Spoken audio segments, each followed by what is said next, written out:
Wild, and I want to welcome you back to another edition of Indiana Wild, Meet the Animals. Today, our guest is Bernadette. She is a chicken. She's a hen. She's a bird. Now, hens are female chickens, and they belong in the bird family. So let's talk just a little bit about that. Birds, remember, have all the same characteristics or features. They have a backbone. She has a backbone that goes all the way down. Our skeletal system goes all the way down. It's connected to her legs, her rib cage, all those important parts. Also, she's a bird because we know she hatched from an egg. She's covered in feathers like all the other birds, and she has 2 wings. Now, remember, friends, not all birds fly. She can fly, but not very far at all. In fact, actually kind of a fun fact, the farthest chicken that a chicken ever flew was 301 feet. It was a flight that lasted a whole 30 seconds. So they don't fly far or long. Now Bernadette is a bantam. That means she's a smaller chicken, so she's not going to be big. She's not going to lay full-size eggs. But she did hatch from an egg, and she does lay eggs. Her eggs are rather small, and while we don't consume them at Indiana Wild, some of our other ambassadors do. We will hard-boil them for things like Russell, our African-pied crow, or Moses, our fennec fox. Even our skunk flower enjoys a good hard-boiled egg.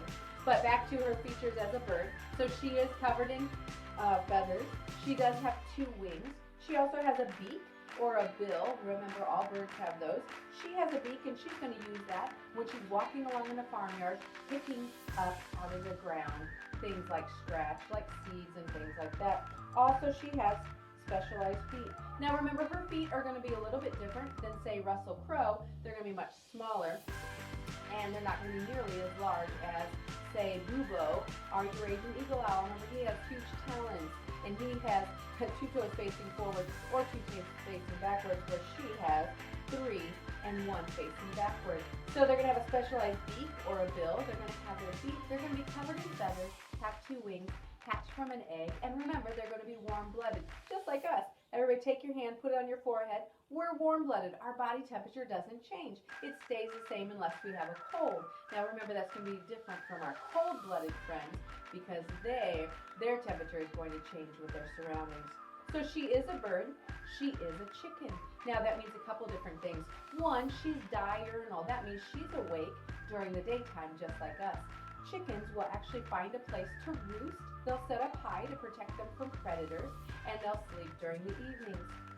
She's also, believe it or not, an omnivore. Remember, we talk about carnivores, omnivores, and herbivores, and sometimes we might look at chickens and think that they're actually an herbivore. They're going to eat plants and things like that, but she's actually an omnivore because she would enjoy the occasional bug, grub, even a little mouse. So she's an omnivore. She's going to eat a little bit of both. Now, she is a great addition because she enjoys, and we enjoy taking her to nursing homes, preschools, daycare. She's very popular at birthday parties.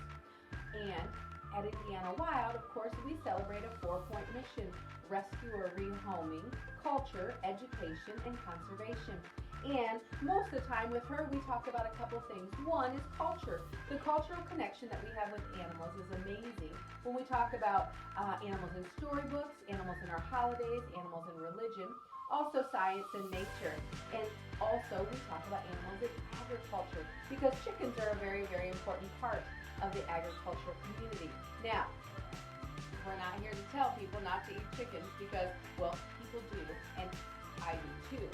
But we always want to encourage people to treat their animals in an ethical way, especially if they're ones that are going to be used for food. She's not going to be eaten, don't worry, friends. She's an important part of our collection at Indiana Wild. She's an ambassador. And so we also, on the pet end, some people will have them as pets.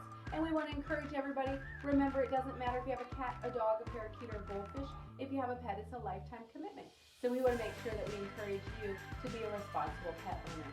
Now, chickens usually live outdoors, and so anytime you go outside, let's just keep our trash and our litter picked up, keep our lakes and our rivers clean, put up a birdhouse, a bat house, a bird feeder, then we're doing our part to help protect those habitats. As for the animals from the faraway places, anytime we reduce, reuse, and recycle, we're doing our part to help protect the faraway habitats where we might find animals. I want to thank you once again for joining us, friends.